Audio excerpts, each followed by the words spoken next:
Chosen one, close every other tab, silence your phone, and lock your eyes on this message right now.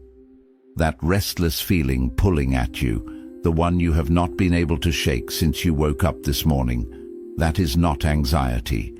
That is a summons. God has been trying to get you alone.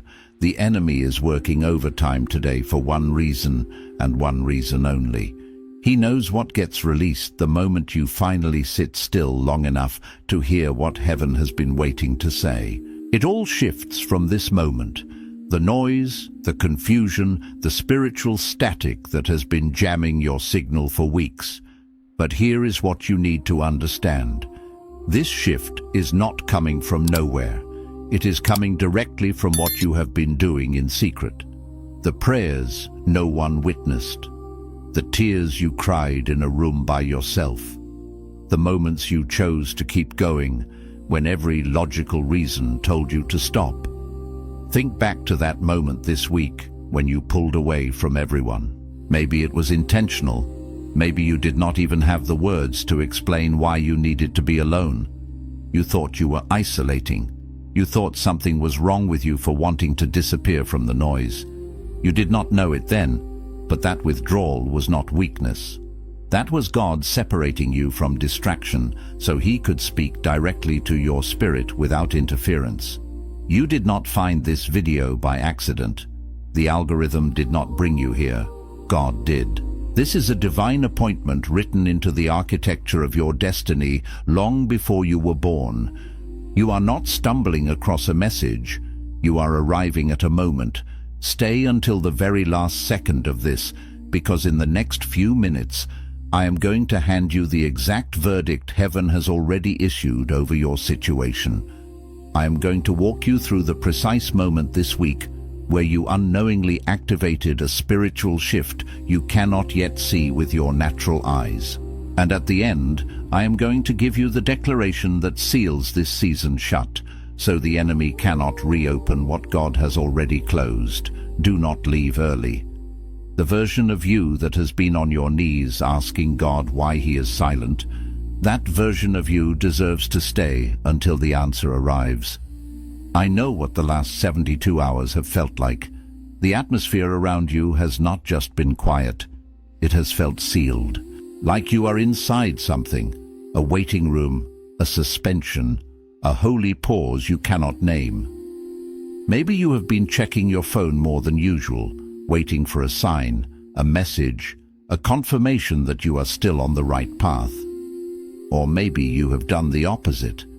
You put the phone down, went completely still, and just sat in the silence because the noise of other people's lives felt unbearable against the weight of what you are carrying.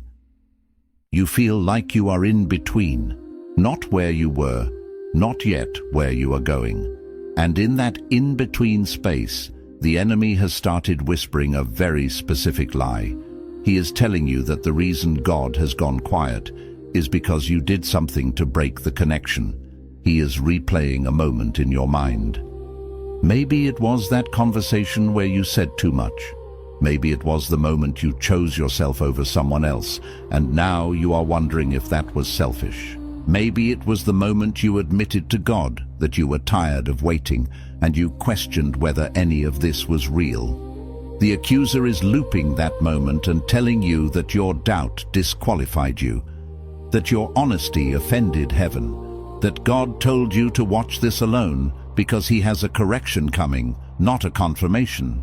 But I need you to hear what the scripture actually says about this moment. Isaiah 45:3 says, I will give you hidden treasures, riches stored in secret places, so that you may know that I am the Lord, the God of Israel, who summons you by name. Listen to that promise, hidden treasures. Riches stored in secret places. God does not bring you into isolation to punish you. He brings you into isolation to give you something He cannot hand to you in a crowd.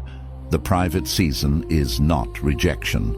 It is preparation for a private transfer of wealth, of revelation, of authority that was always meant to come to you alone. The enemy told you the silence meant abandonment. But the truth is this: God summoned you by name into this moment. The quiet around you is not absence, it is custody. He has you in a protected enclosure because what he is about to release into your life cannot be given in the open. The heaviness you feel is not the weight of being forgotten. It is the weight of something being loaded onto you, something significant, something that requires you to be still long enough to receive it without dropping it.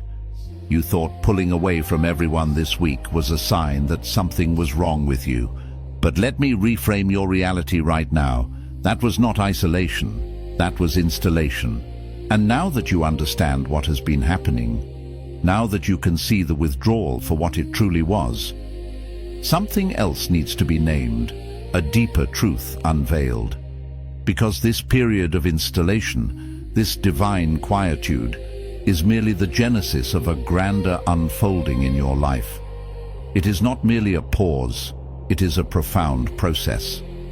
The fundamental query is not whether the divine hand is actively at work, for his loom never ceases its intricate weaving. Rather, the crucial question is whether your understanding aligns with the magnificent edifice he is constructing within and through you. Until your spiritual sight clears and you perceive this divine blueprint with crystalline clarity, you will, with every fiber of your being, continue to misinterpret every quiet, seemingly unproductive moment as a punitive absence, a cosmic chastisement, when in actuality, each silent breath, each moment of perceived stagnation, is an integral sacred act of preparation. It is the deep root system forming in the unseen soil, unseen but vital, before the mighty tree can bear fruit and withstand the storms. It is the careful tempering of metal, heating and cooling, to forge a blade that will not break under pressure. Here is what many, even those walking a spiritual path, often fail to grasp about the seasons that press with the greatest weight, that feel like an unbearable heaviness upon the soul. When the Creator of the universe is preparing to entrust something of monumental significance into a person's life, a destiny, a calling, a profound assignment, that individual rarely experiences a surge of power or an overwhelming sense of might in the midst of the process. Instead, they feel profoundly pressed, as if an invisible weight is bearing down upon them, crushing their spirit, flattening their ambition, and dimming their light. They perceive themselves as shrinking, diminishing, becoming smaller and less capable with each passing day, when the profound spiritual reality is precisely the opposite. They are, in fact, expanding. Their spiritual capacity is stretching, their inner container is growing, their soul's architecture is being reinforced to hold the immensity that is to come. Imagine the powerful metaphor of a bow being drawn back to its maximum tension. In that very instant, that zenith of resistance, the arrow does not experience the exhilaration of flight. It does not feel launched, soaring through the air towards its target. Instead, it feels utterly restrained, held captive, locked in a direction that, from its limited perspective, makes absolutely no sense. It's held taut against the natural inclination to spring forward. Yet, the tension, that agonizing pull, is not the adversary of its magnificent flight. On the contrary, that very tension, that precise moment of restriction, is the indispensable force that makes the flight not only possible, but powerfully propelled. It is the energy being stored, the potential being gathered. What your human senses, what your weary spirit has been interpreting as restriction, as confinement, as a holding pattern, has in fact been the precise and deliberate setting of your trajectory, the calibration of your course for a launch far grander than you can yet conceive. It is the potter shaping the clay, not crushing it, the refiner purifying the gold, not destroying it. But here is where this truth pierces even deeper into the core of your experience. The profound tension you have been living inside, the spiritual and emotional tautness that has defined your recent days, was never a random act of fate or a meaningless consequence of circumstance. It was divinely directional. The master archer does not pull a bow without having a precise, predetermined target already in his sacred view.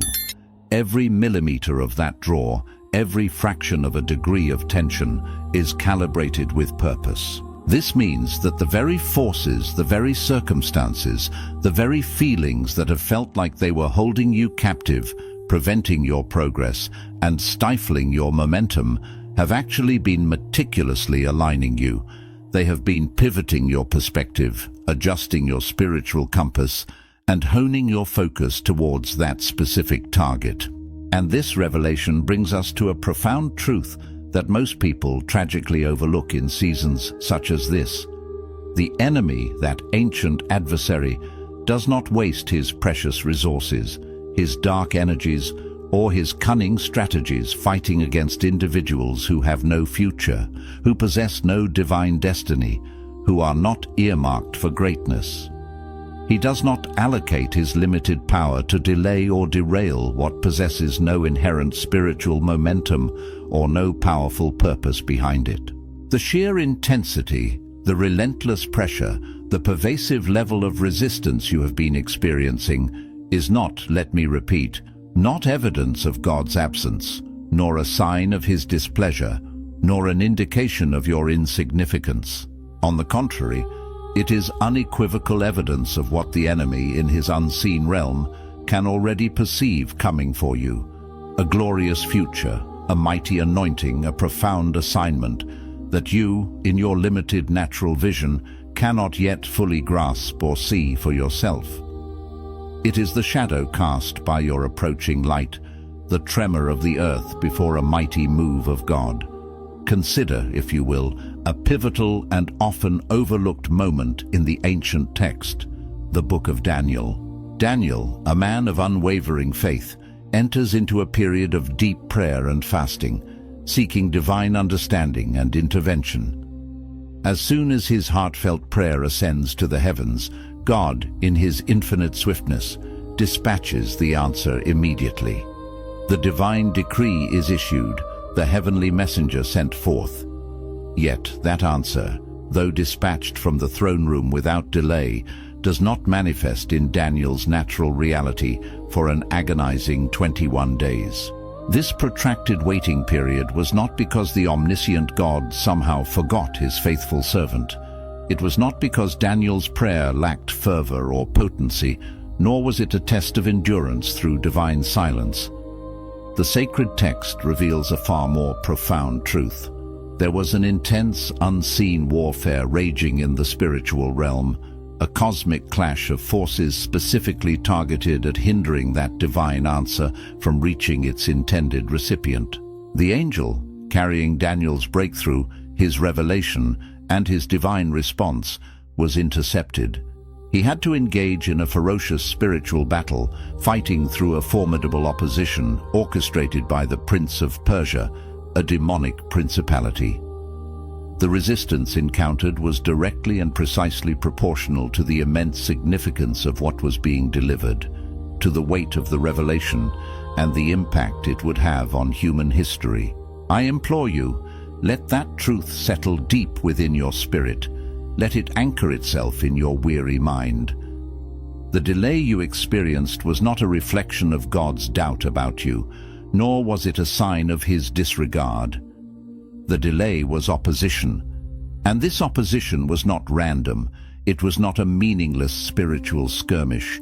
It was meticulously strategic, precisely targeted at what Daniel, and by extension what you, are about to receive. Therefore, what you, in your human frailty and limited perspective, have been labeling as your personal delay, your frustrating standstill, your unending wait, is actually a fierce and monumental war being waged on your behalf in spiritual dimensions that remain completely invisible to your natural eyes.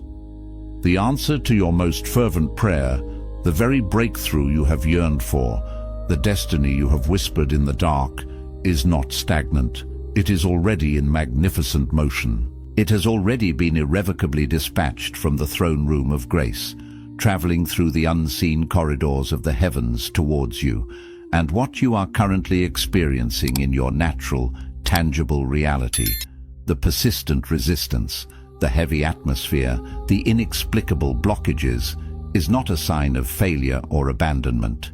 It is, in fact, the undeniable echo of a titanic battle, a resounding spiritual clash happening in the unseen realm, directly over the precious cargo that is being sent your way. You are not waiting because you have been forgotten by the Most High, cast aside into some cosmic abyss of neglect. You are waiting, truly waiting, because what is coming for you, what is breaking through the dimensions for your life, is of such unparalleled significance, of such profound divine importance, that it is deemed worthy of the most intense spiritual contestation. It is a treasure guarded, a prize fought for, a destiny so potent that the enemy seeks to prevent its manifestation at all costs. And what is coming next will likely surprise you, because it always does, for God's ways are higher than our ways, and His thoughts than our thoughts. Stay with me, for the journey into understanding deepens. Now, once this profound understanding finally penetrates your spirit, the radical truth that the very opposition you encounter is not a sign of failure, but a powerful confirmation of your divine destiny. Something fundamental and transformative has to shift in the very fabric of how you are navigating through your days. This requires more than intellectual assent.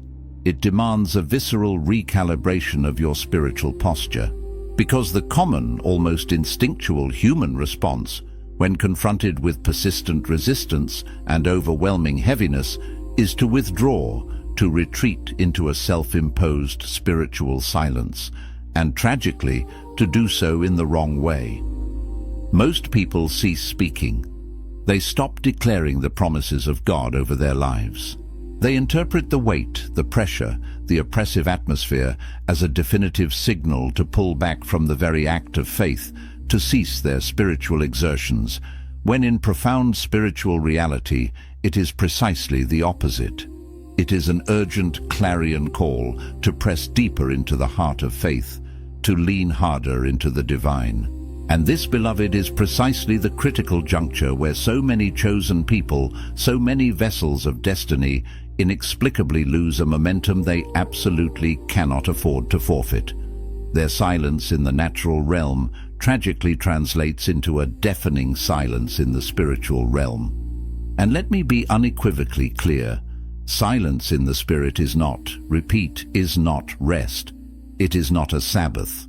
It is a strategic retreat, a withdrawal from the battle, a surrender of the ground that has been divinely assigned to them. It is akin to a musician silencing their instrument in the middle of a symphony, or a soldier laying down their weapon on the battlefield. The ancient prophet Elijah, after experiencing one of the most spectacular, undeniable victories in biblical history, after the consuming fire fell from heaven upon Mount Carmel, publicly vindicating the one true God and utterly defeating the 450 prophets of Baal, understood this profound human and spiritual depletion intimately. He didn't ride a wave of triumph. He collapsed under the oppressive weight of the aftermath. He retreated to a solitary broom tree in the wilderness and, in a raw display of utter exhaustion and despair, asked God to take his life. He was not merely being dramatic or seeking attention. His depletion was genuine, profound, and all-encompassing. He was spiritually, emotionally, and physically drained to an extent that the sheer magnitude of his recent victory could not and did not fix. It was a deep soul weariness that even divine triumph could not instantly eradicate. And what was God's response to this profound human vulnerability? He did not rebuke Elijah for his lack of faith or his moment of weakness. He did not deliver a fiery sermon or a theological lecture on resilience. Instead, in an astonishing display of divine compassion and practical care, he sent an angel, not once but twice, not with a sermon, but with simple, life-sustaining sustenance, freshly baked bread and a jar of cool, refreshing water. The angel's instruction was clear and gentle: "Arise and eat, because the journey is too great for you." And then, in a beautiful act of respecting Elijah's agency and his need for self-initiated action, God waited. He waited for Elijah to find the strength to make the choice, to physically get up and begin the arduous walk to Horeb, the sacred mountain of God, on his own terms. What I implore you to deeply internalize and truly see in that pivotal moment with Elijah is this profound, often overlooked truth. God met the prophet's crushing exhaustion with tender nourishment, with practical provision, and with profound empathy, not with scathing criticism or judgmental condemnation. He acknowledged the immense weight and overwhelming difficulty of Elijah's journey, recognizing his weariness without in any way minimizing or dismissing it as insignificant. And critically, he gave Elijah precisely what he needed.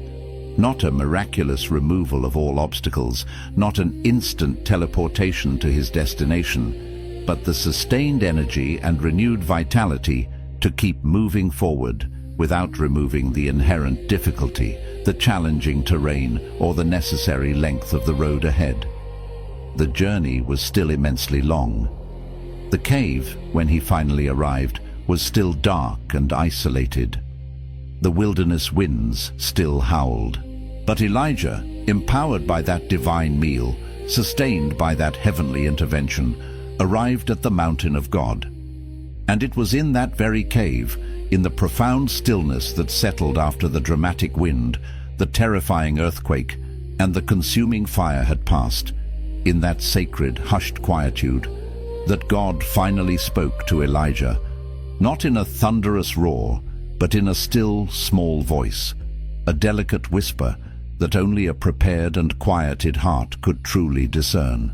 This echoes your own journey. God has not been silent with you in this season. Let that deeply resonate. On the contrary, he has been speaking, but he has been communicating in a register, in a frequency that demands the most profound stillness, the most attentive quietude, to truly hear and comprehend. And every element of this recent season, the withdrawal you've experienced, the pervasive heaviness that has settled upon your spirit, the sense of suspension, of being held in limbo, every single one of these seemingly adverse circumstances has been an intentional divine act. It has been his sovereign hand, quieting the cacophony of frequencies around you, dampening the external noise, muffling the clamor of the world, so that his still, small voice, that intimate, profound whisper of truth and direction, could finally pierce through the din and land unequivocally within your spirit. It's like a master sound engineer isolating a single vital track amidst a complex orchestral piece, ensuring its clarity. And this leads us to something many people completely miss, a crucial revelation that transforms everything.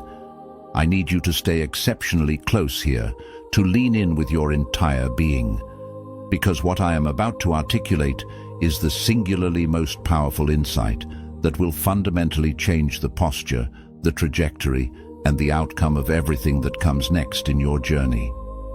This is not a minor adjustment, it is a complete reorientation. Most people, when they find themselves in a season akin to yours, a period of perceived waiting, of intense pressure, or of desperate need, are often found praying, and praying earnestly, for the breakthrough to manifest. They are humbly asking God to initiate movement, imploring him to open closed doors, begging for a clear sign, a tangible indication of his presence and power. And let me be clear, these prayers, born of sincere hearts and desperate circumstances, are not inherently wrong. There is grace and power in asking. However, while good, they are incomplete. They reflect a posture that, while seeking God, still positions him as the one who might move, the one who could act. Because the prayer God is actually waiting for, the one that possesses the inherent power to fundamentally shift the spiritual atmosphere, to dismantle unseen barriers, and to unlock the floodgates of heaven, is not merely a request. It is not an entreaty for something to happen. It is, with all the spiritual weight it carries, a declaration. There exists a chasm of difference, a profound spiritual distinction between asking God to move, to intervene, to change your circumstances, and boldly announcing to the entire spiritual realm, to angels and principalities alike, that He has already moved, that the victory is already secured, that the answer has already been dispatched. One is the prayer of a person still lingering in a state of waiting for tangible evidence, their faith often contingent on what they can see or feel.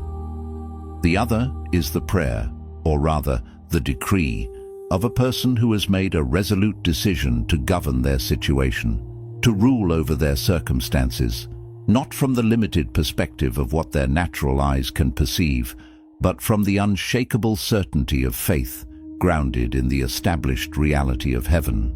The ancient King Jehoshaphat, when faced with an insurmountable military threat from 3 combined armies, understood this profound spiritual principle. There was no conventional military answer, no human strategy, no logical tactical maneuver that made any sense in the face of such overwhelming odds. His kingdom was on the brink of annihilation. Yet in that moment of existential crisis, he did not dispatch his seasoned warriors to the front lines first, relying solely on human might. Instead, in a move that defied all military logic and human understanding, he sent worshippers. He appointed singers, robed in holy garments, to march ahead of the army, at the very vanguard, praising God for a victory that had not yet appeared, that had not yet manifested in the natural realm. It was an act of audacious, preemptive gratitude, and the scripture, in its profound simplicity, records the astonishing outcome plainly. As they began to sing and praise, the Lord set ambushes against the men of Ammon and Moab and Mount Seir, who were invading Judah, and they were routed. The declaration of praise, the worship that affirmed a victory not yet seen, fundamentally preceded the manifestation of that victory.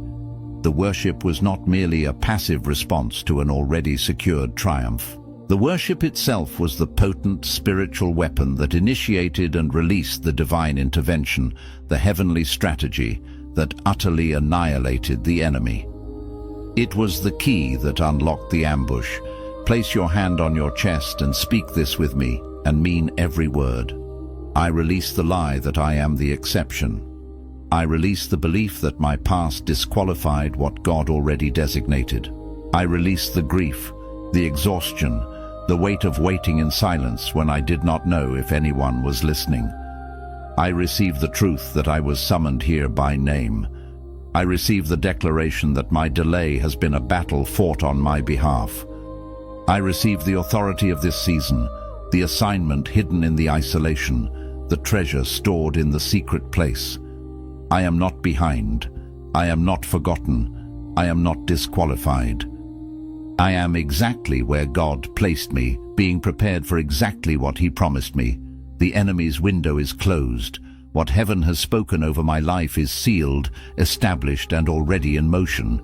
I arise, I eat, I take the journey, I walk into what is mine, and I will not shrink from it one more day. Coming up, the one thing you have been treating as your greatest weakness in this season that is actually the most dangerous weapon you possess. You will not want to miss this, for it will redefine your understanding of yourself. But first, this profound truth about Jehoshaphat's audacious act of worship has to deeply land within your spirit. Because what King Jehoshaphat executed was far more than a simple act of courage or faith. It was a theologically confrontational act. It directly challenged the prevailing human understanding of how God operates and how breakthrough is achieved. It was, at its very core, an ingenious act of spiritual warfare, meticulously disguised as worship. This level of conviction, This radical trust in divine sovereignty requires a depth of spiritual understanding and an unwavering certainty that most people have not yet had the opportunity or the pressing need to cultivate. It is the profound conviction that God is not merely going to come through eventually, that He is not merely going to try to intervene at some point in the future. No, the conviction required is far more potent. It is the absolute certainty that God has already come through. The victory is already secured in the spiritual realm, the answer already established in the heavenly courts. And what you are actively engaged in right now, in this very moment, is simply the sacred act of aligning your verbal declaration, your heartfelt praise, and your unwavering faith with a divine reality that already exists, perfectly established, eternally true, in the glorious presence of heaven. Your worship is not an attempt to persuade God. It is a powerful echo of His already accomplished will. Consider the Apostle Paul and his companion Silas, shackled in the wretched prison at Philippi. They did not retreat into quiet, mournful prayers, though their circumstances certainly warranted such a response. Instead, at the midnight hour, in the deepest, darkest point of their human suffering, bound in heavy chains, with their backs brutally torn open from savage beatings, they did something utterly revolutionary. They sang loudly. Their voices, raw and resonant, filled the oppressive darkness of the dungeon. And the scripture, in a detail that is often overlooked but profoundly significant, explicitly records that the other prisoners were listening. That seemingly incidental detail is, in fact, powerfully revelatory. The people around you right now, those who are watching you navigate this incredibly difficult season, the ones who have been silently observing your quiet endurance, your unexpected resilience, your stubborn refusal to utterly collapse under the immense pressure, they are, in essence, the other prisoners. They are the witnesses to your journey, and your praise, your radical declaration of faith in the midnight hour of your suffering, is not merely for your own spiritual upliftment. It is a powerful, real-time testimony. It is irrefutable evidence being filed directly into the spiritual records, a profound demonstration to both seen and unseen realms that your God, the God you serve, is not contingent upon your comfort, your convenience, or your circumstances. His faithfulness is absolute, unwavering, and eternally present, even when all human comfort has been stripped away. And that brings us directly to what I promised you earlier.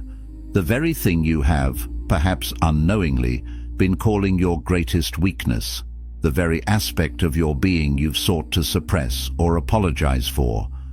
I want to talk about your profound sensitivity.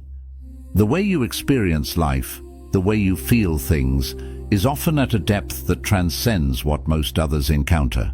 The very atmosphere around you, the unspoken emotions, the subtle energies, impacts you more profoundly than it seems to affect those around you. You've likely felt the persistent need, a visceral pull, to remove yourself from overwhelming noise, from dense crowds, from the relentless onslaught of other people's opinions and expectations, simply because the sheer weight of it all becomes genuinely unbearable, an oppressive burden on your spirit.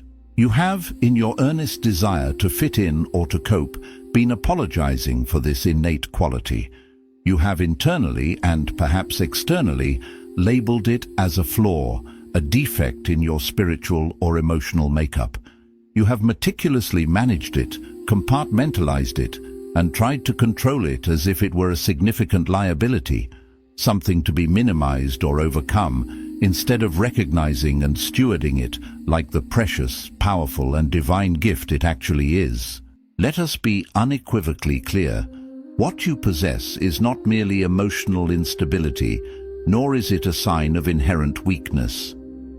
What you have been divinely endowed with is a heightened spiritual sensitivity, a finely tuned inner instrument that, if left untrained, undirected, or unacknowledged, will indeed feel like a crushing burden. a relentless source of overwhelm and pain. It will be like an antenna picking up static because it's not tuned to the right frequency. But once this profound spiritual capacity is consecrated, once it is intentionally and lovingly submitted to God, once it is intentionally trained and directed in alignment with its divine purpose, it transforms into an extraordinarily potent form of spiritual discernment, a deep intuitive knowing that most people will spend their entire lives striving to develop and yet never fully access or comprehend. The very same capacity that allows you to feel the nuances of life and the depths of emotion so intensely is the identical spiritual faculty that enables you to sense what others cannot perceive.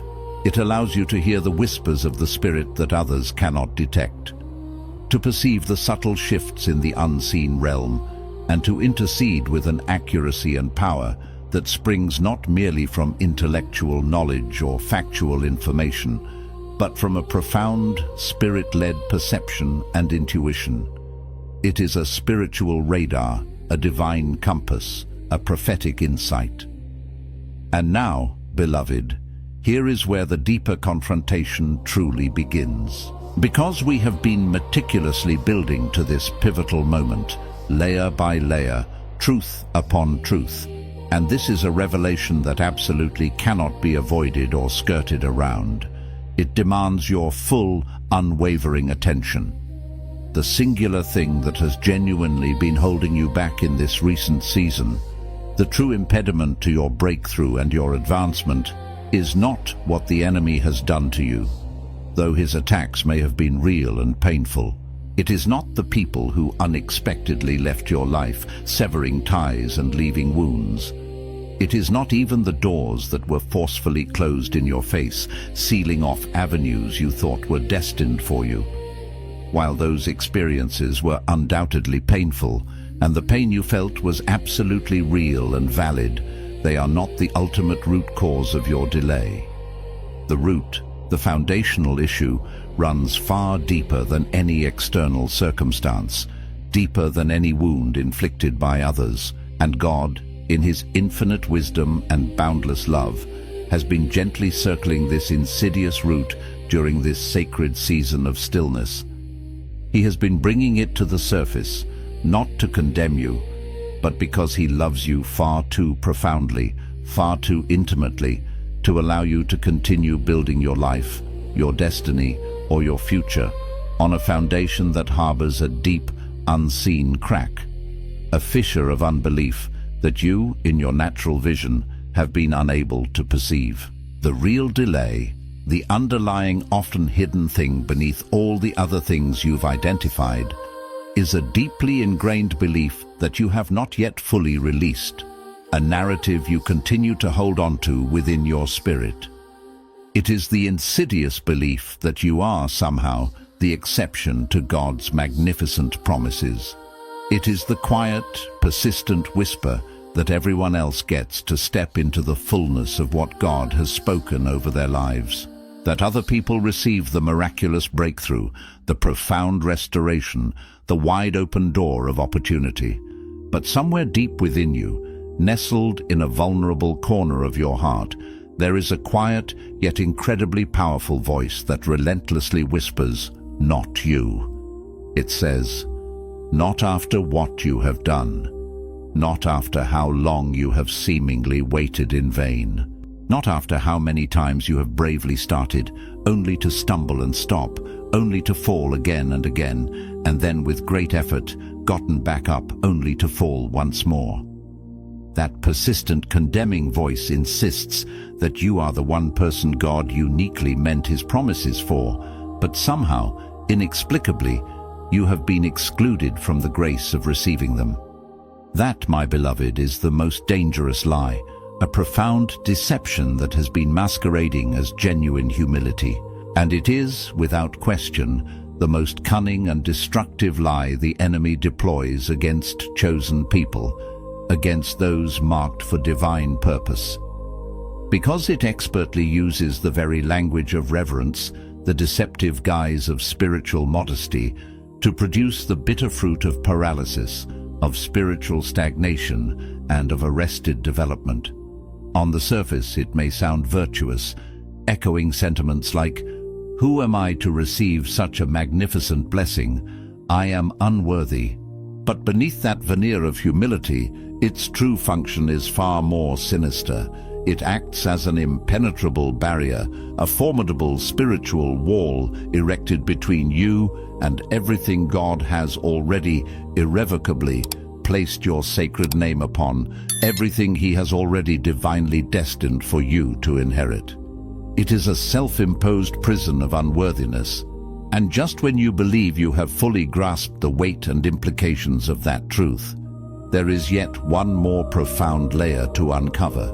And this, perhaps, is the most unexpected revelation of all, the one that ultimately reframes everything you have understood thus far. The absolute last barrier, the final impediment to your breakthrough, is not, in fact, unbelief in God, His power, or His faithfulness. Your heart likely still trusts in His omnipotence. No, the deepest, most subtle barrier is unbelief in yourself. Specifically, unbelief in yourself as the uniquely chosen vessel that God meticulously selected, not reluctantly, not as a last resort because better options were unavailable, but deliberately, with full, complete, and omniscient knowledge of every single mistake you would ever make, every single season you would, in your human frailty, perceive as wasted time, every single moment you would wrestle with doubt, every single instance you would make the wrong choice. Even with all of that laid bare before Him, He still called you by name. He still, with divine precision, wove your specific assignment, your unique purpose, into the very fabric of creation before you took your first breath. He still dispatched the angel with the answer to your prayer. And profoundly, He still sent you here, to this very message, today. Therefore, the profound shift that heaven is eagerly awaiting from you is not a desperate cry for more faith in what God can do, for His power remains infinite and unchanging. Rather, it is a call for more faith in who God unequivocally said, "You are."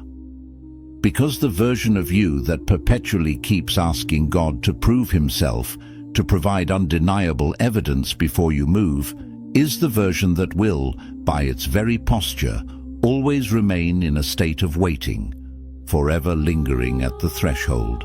But the version of you that begins to walk, to speak, to live, as though what He has spoken over your life is already settled, already accomplished, already a done deal in the heavenly realms. That is the version, the emancipated, faith-driven version, that will boldly walk out of this season of preparation and into everything that has been patiently waiting for you on the other side of your sacred agreement with His truth. This is the moment. Not next week when circumstances might look more favorable, not when your feelings finally catch up to your convictions, but now, this very moment. Your profound arrival at this message was not a mere coincidence, a random click in the digital ether.